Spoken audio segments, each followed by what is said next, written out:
For decades, the two giants have pushed each other, stealing ideas, copying what works, and forcing the other to level up. One side often led, the other chased, but both got better because of the fight. This is how the war shaped modern multiplayer shooters. Of course, I'm talking about Call of Duty and Battlefield. My goodness, just to think about that. For decades, this combination, this versus has been going on. Makes me feel old. I feel kind of depressed now. Now, it starts with the origins. Battlefield 1942 arrived on PC in 2002 with a focus on big maps, vehicles, and team roles. It gave players huge chaotic battles where tanks, planes, and infantry all mattered. A year later, a new studio made up of the developers who had worked on Medal of Honor launched Call of Duty. The first Call of Duty stood out for its cinematic single-player campaign, strong storytelling, great sound, and high production values. Its online play was basic at first, while Battlefield already owned a large-scale multiplayer. Both series evolved as the industry changed. Console online play grew, PC and console communities mixed, and modern settings became popular. Battlefield's early mod scenes and community content pushed it towards modern combat with mods like Desert Combat leading to a Battlefield 2.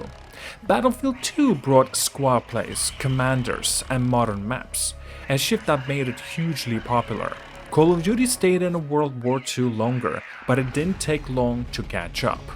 Call of Duty's real turning point, of course, was in 2007's Modern Warfare. It changed multiplayer with an XP and progression systems that rewarded time spent in matches, even if you didn't win. Unlocks, perks, customizable loadouts, and kill streaks created short, addictive, rewarding loops. Multiplayer became less just about winning and more about steady progression, a formula that turned Call of Duty into a cultural force. Midnight launches, packed servers, and mainstream attention followed.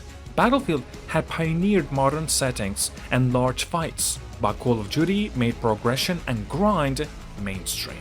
Battlefield answered by borrowing what worked while staying true to its identity. Bad Company introduced a Frostbite engine and destructible environments, and Bad Company 2 polished large-scale combat. Battlefield 3 took Battlefield ideas and combined them with a progression systems and tighter infantry combat, narrowing the gap with Call of Duty. Yet the two series still traded blows. Call of Duty dominated sales and pop culture, while Battlefield kept innovating with scale and emergent moments. The rivalry has never been just about pure gameplay. Release schedules mattered. Call of Duty's annual cadence, 3 studios rotating main entries, created a machine that iterated constantly. That rhythm was both a strength and, of course, a weakness. It let the franchise evolve fast, but also led to missteps and fatigue. Titles like Ghosts showed how repetitive or uninspired releases could dull the brand.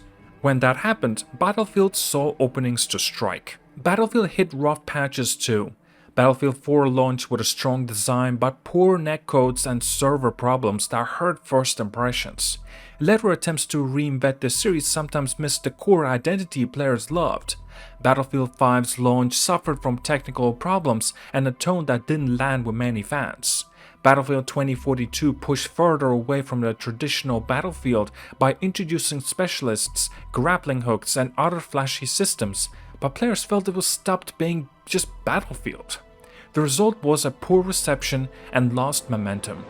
Meanwhile, Call of Duty adapted. It experimented widely. Black Ops embraced new ideas like zombies and became a place for bold changes. Advanced Warfare leaned into a futuristic movement. Modern Warfare the 2019 rebooted the series with a grounded gunplay and large-scale ground war mode that felt inspired by Battlefield. Call of Duty also made the defining live service move with Warzone in 2020. Warzone married Call of Duty tight gunplay with a free-to-play, cross-platform battle royale systems and a money model that exploded the franchise's reach. That success pulled players back and showed how quickly the landscape can shift. The rise of Battle Royale itself changed the conflict. PUBG and Fortnite created a new mass market mode that both franchises had to address. Battlefield's Firestorm tried and failed to capture a large audience, while Call of Duty Warzone succeeded spectacularly. That success helped Call of Duty recover whenever its mainline's entry stumbled. Both studios has also learned from each other's mistakes. Battlefield has swung between trying to be more like Call of Duty and stayed true to its sandbox roots. Call of Duty has balanced experimenting with preserving the core loop that players loved. There's also been a pushback inside each community. Fans want the parts of each series they fell in love with: Battlefield's scale and the destructions, Call of Duty tight gunplay and the progression, and both developers seem to have listened. More recently, we've seen shift that mattered. Call of Duty developers have adjusted how much crossover and licensed content they added, responding to fans' concerns about overstuffed games. The studio rotation has matured with longer dev cycles for some entries so teams get more time to finish. Battlefield has tried identity reset, and sometimes beta tests reveal a real excitement when core features return: classes, destructible environments, and the precise gunplay. A single strong Battlefield release can change the balance again, especially if Call of Duty is coasting. What makes this important isn't who sells more copies, it's that the competition forces a team to try new things. Call of Duty pushed progression and player retention models into the mainstream. Battlefield pushed scale, vehicle combat, and emergent moments. Both have borrowed good ideas from each other. Call it an arms race of game design where currency is players' attention. Sometimes the borrowing is direct, sometimes it's subtle, but the result is better games for players who care about multiplayer shooters. Now there's also a cultural side. Call of Duty became mainstream entertainment, while Battlefield cultivated a community that loved large fights and tactical teamwork. Each fan base has different priorities, and that tension keeps both series honest.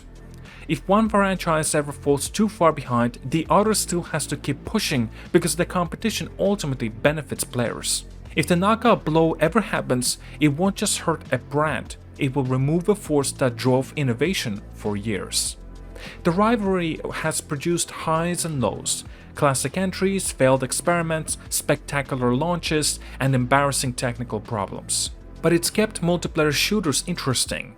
Call of Duty and Battlefield are not just two brand-selling games, they are conversation partners, rivals, and sometimes collaborators in shaping how we play online shooters. The fight keeps them evolving, and that's why it matters. So when a new Call of Duty or Battlefield arrives, we should perhaps look at them, pay attention to some degree. The choices that they make about guns, movements, progression, and how they treat players will ripple across the whole genre. This feud has given us some of the best multiplayer moments, and will keep pushing the medium forward as long as both sides keep fighting. Well, at that, do let me know as well down in the comments, which one do you prefer more, Call of Duty or Battlefield? Now, of course, in 2025, I already know the answer to this question because of the release of Battlefield 6 and the upcoming release of Call of Duty Black Ops 7. Yeah, a lot of people will say Battlefield in this case. But in general, I'm talking about which one do you prefer, Call of Duty or perhaps Battlefield? Well, nevertheless, tell me down in the comments, I'd love to read it. See you guys all later, have a wonderful day, like and subscribe, yeah, have a good one.